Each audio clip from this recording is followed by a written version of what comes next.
Assalamualaikum friends, it's Mer Radha here. Hope you all are doing great. Let me welcome you another interesting video of Career Voice. So guys, without wasting time, if you are really planning to move to Canada, then believe me, this video is for you.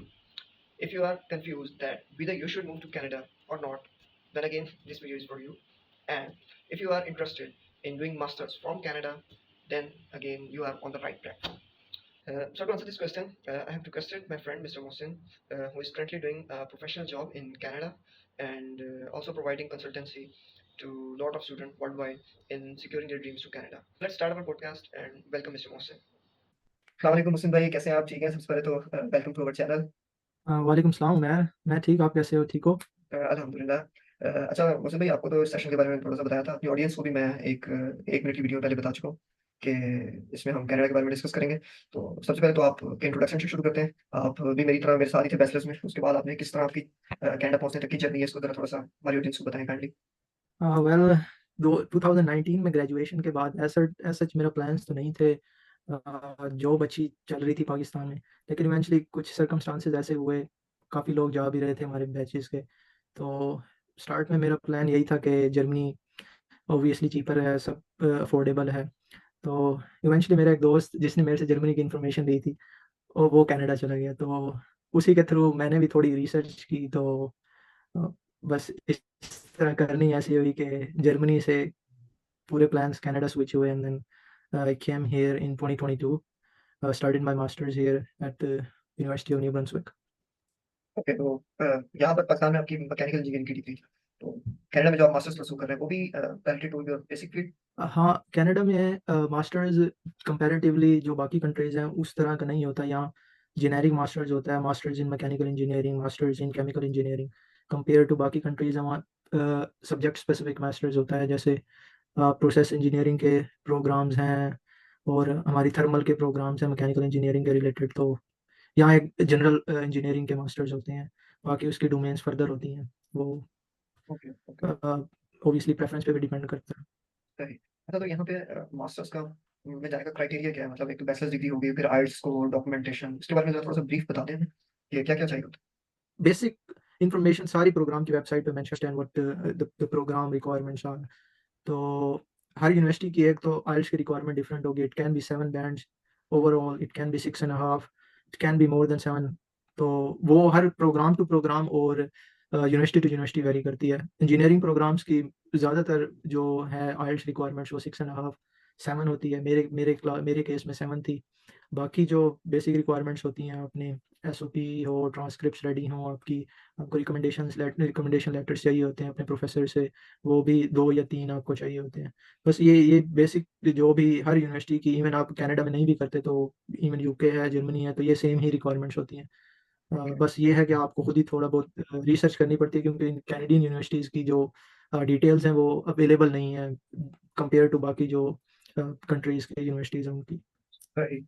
अच्छा, इसी तरह अब तीसरा सवाल मैं ये पूछना चाहूँगा कि जिस तरह स्कॉलरशिप्स होती हैं, लाइक यूरोप में अगर आपने मास्टर्स करना हो तो वी हैव इरास्मस मुंडस, अगर हमने अमेरिका में पीएचडी करनी हो या मास्टर्स करना हो तो वी हैव फुलब्राइट। तो do we have any such scholarships in Canada और नॉट?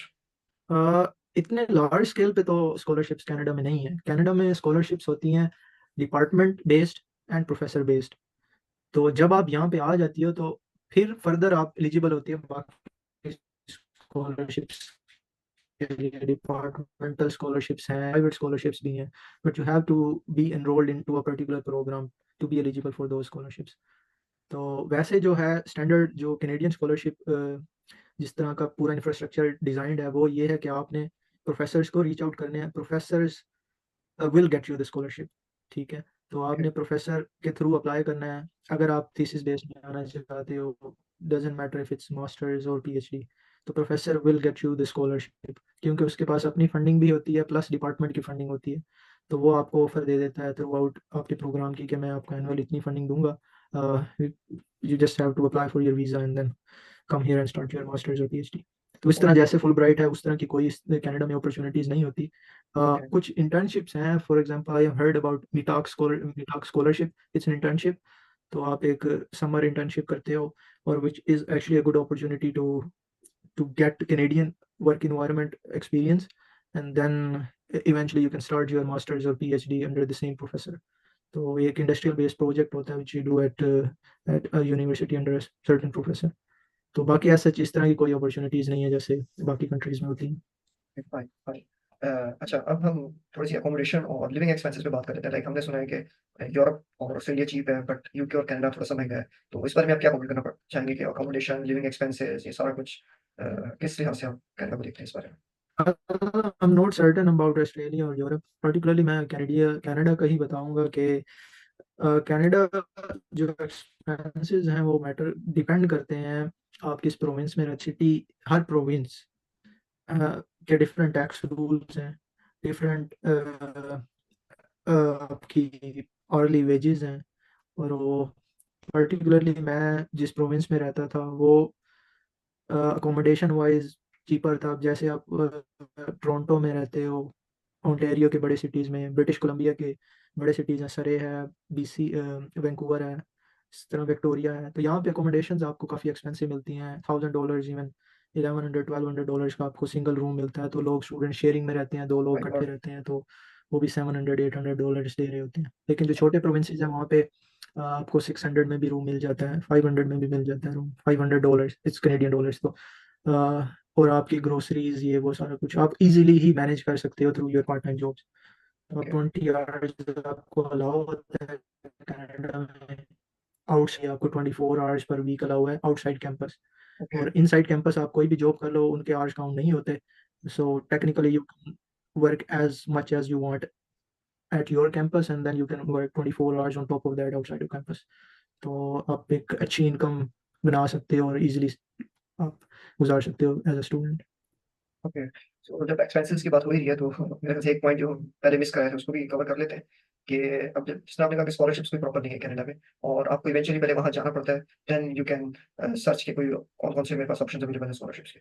तो एक रफ एस्टीमेट इन पाकिस्तानी रुपीज़ कि अगर आपको यहाँ से मास्टर्स के लिए जाना हो, तो आपका क्या ख़्याल है कितना तकरीबन एक्सपेंस आपके आ जाते हैं? मतलब how much money do you have in your pocket if you are dreaming for Canada in terms of masters? अच्छा, जो मेरे प्रीवियस आंसर थे वो काइंड ऑफ मिक्स्ड अप मुझे लगे हैं। आपको स्कॉलरशिप्स मिल जाती हैं, कनाडा में बहुत ज़्यादा स्कॉलरशिप्स हैं। The thing is we don't apply. Okay, ये ऐसा है कि आपने प्रोफ़ेसर को मेल करनी है, आपने अपने प्रोफ़ाइल बतानी है, आप अपने रिसर्च एक्सपीरियंस बताना है, कुछ भी बताना है, आपकी अंडरग्रेड डिग्री है, आपने कोई प्रोजेक्ट किया, आप कहो कि मैंने थीसिस बेस्ड मास्टर्स में इंटरेस्टेड हूँ। तो थीसिस हुँ, बेस्ड मास्टर्स का मतलब है स्कॉलरशिप, ठीक है? ओके, आपको आपको प्रोफ़ेसर ने कहा या go ahead and apply for your admission. तो इसका मतलब है कि आपको स्कॉलरशिप ही मिलेगी, क्योंकि थीसिस बेस्ड मास्टर्स बिना स्कॉलरशिप के होता ही नहीं है। ओके, आप सेल्फ फंडेड नहीं कर सकते। सेल्फ फंडेड है course based masters, MH programmes जो होते हैं। तो आप मास्टर्स भी इजीली आप ले सकते हो, just have it takes time. आपने प्रोफेसर्स को ईमेल करनी है, हर प्रोफेसर डिपेंड करता है, obviously it's luck based as well, but if you try you can easily get it because after coming here I got to know so many Pakistani students who already were doing masters in thesis based programs। तो आप अब efforts करनी पड़ती हैं। आप जितनी ज़्यादा emails करोगे किसी प्रोफेसर का रिप्लाई आएगा ऑब्वियसली।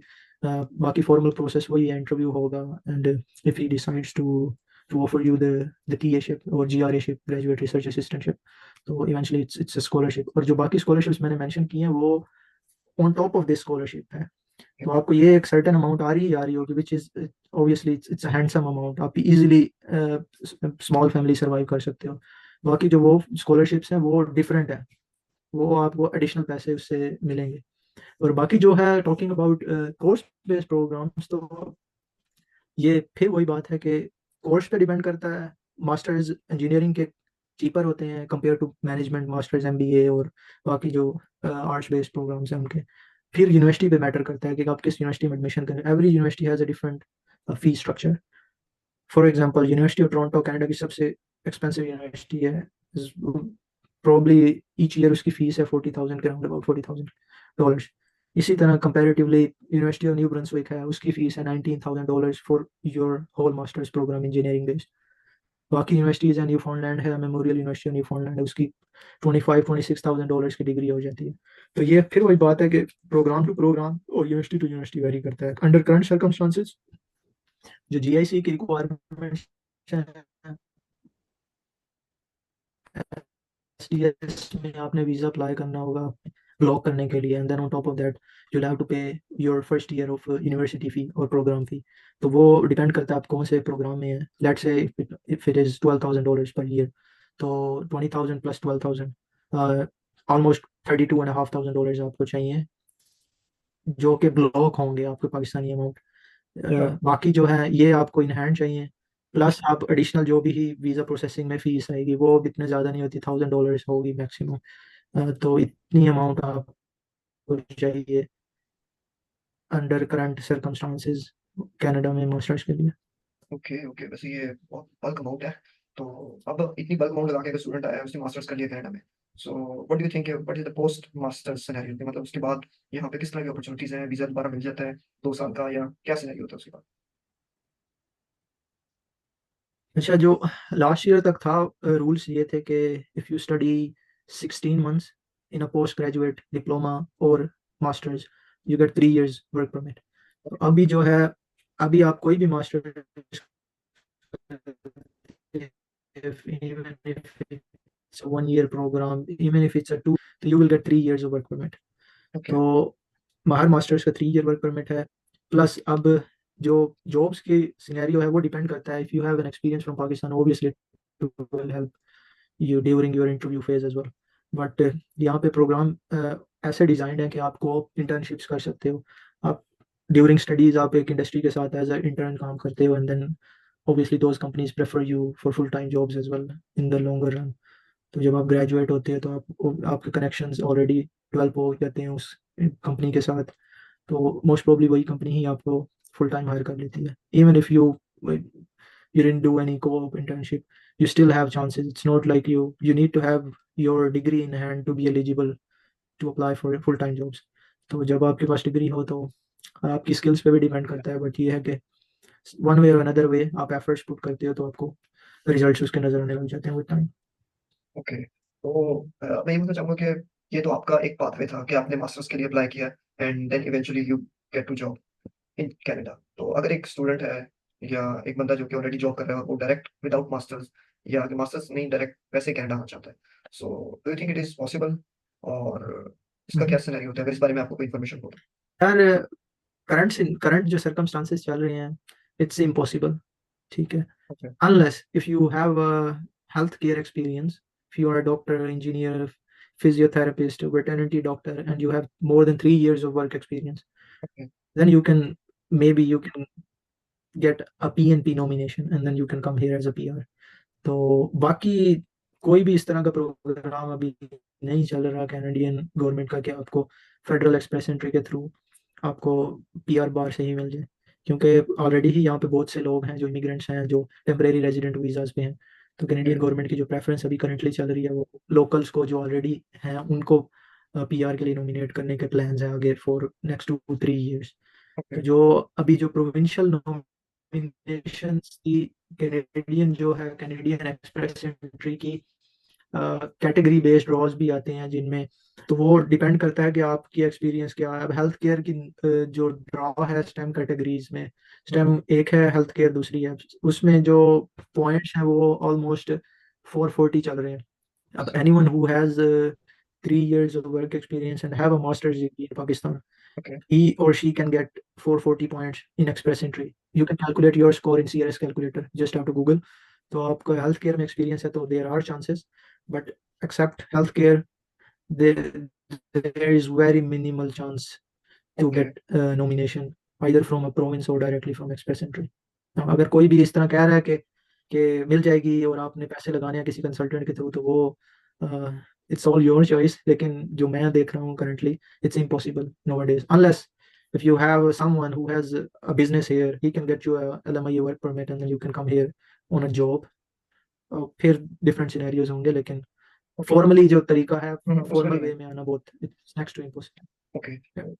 अब जो स्टूडेंट मास्टर्स के लिए आते हैं या मास्टर्स के प्लेटफॉर्म के थ्रू आते हैं, तो उनको जो वीजा मिलता है, क्या उस पे अगर वो शादीशुदा है तो क्या वो अपनी वाइफ को लेके आ सकते हैं, या सिर्फ सिर्फ हाँ, स्टूडेंट को अब वीजा ये होता भी है? रिसेंटली ही रूल्स चेंज हुए हैं। हम्म। पहले कॉलेज डिप्लोमा होल्डर्स जो कॉलेज में 2 years के कोई भी प्रोग्राम करते थे रैंडम से, तो स्पाउस वो ले आते थे। इवन इंडिया में तो ये बिजनेस था कि आप कॉन्ट्रेक्चुअल मैरिज करते थे, आप लड़की को यहाँ पे कनाडा में भेजते थे और जब वो आ जाती थी, एक सेमेस्टर कर लेती तो वो हस्बैंड को बुला लेती थी और मैरिज का कॉन्ट्रैक्ट हुआ होता था, तो वो बंदा एक बार इधर आ गया तो फिर वो डिफरेंट वे से परमानेंट हो जाता था। लेकिन फिर ये गवर्नमेंट ने ये अभी ये कैंसिल किया रिसेंटली 4 5 मंथ्स अगो कि अब सिर्फ मास्टर्स और पीएचडी के स्टूडेंट्स के स्पाउस को वीज़ा मिलेंगे, ओके। बाकी किसी को नहीं मिलेगा। ओके। हाँ, तो ये है कि आप स्पाउस ला सकते हो, लेकिन रिकमेंडेड ये नहीं होता। रिकमेंडेड ये होता है कि आप पहले आप खुद आओ, एक सेमेस्टर पढ़ो and then you apply for your spouse visa, क्योंकि okay. Obviously when you are coming to a new place you will for sure you will be struggling. So it's not like you're bringing your whole family here and then you all struggle together. So exactly. obviously finances की restrictions होती हैं, and then आप single होते हो तो आपके finances भी minimal होते हैं जब आप सेटल डाउन हो जाते हो, and then you apply for your spouse visa. Okay. तो Yeah. उसमें कमिंग कमिंग टुवर्ड्स एंड, तो आपसे बस ये पूछना चाहूंगा कि आप क्या एडवाइस करते हैं या आपकी क्या ओपिनियन है कि आपने ये सारा 2 साल 3 साल कनाडा में गुजार लिया, तो वुड यू रिकमेंड पीपल कि वो कनाडा में आए, या जिस तरह के हमने सुना रिसेशन और इन्फ्लेशन चल रही है, इन सारे सिचुएशंस को ध्यान में रख के आप क्या एडवाइस करना चाहिए? यार मेरी पर्सनल एडवाइस ये है कि अगर आप पाकिस्तान से हैं तो कोई भी, मैं ये नहीं कहूँगा ठीक है आप स्ट्रगल करेंगे, आप इतना सीखेंगे जितना आप पाकिस्तान में जो जो आप वेट करना चाह रहे हैं कि मैं वेट कर लेता हूँ, मे बी रिसेशन कम हो जाएगी and then obviously there will be chances later on. लेकिन मैं वो नहीं रिकमेंड करूँगा। इफ़ यू आर हसलर तो Canada is a land of opportunities. If you are dependent on your parents then there is a different scenario.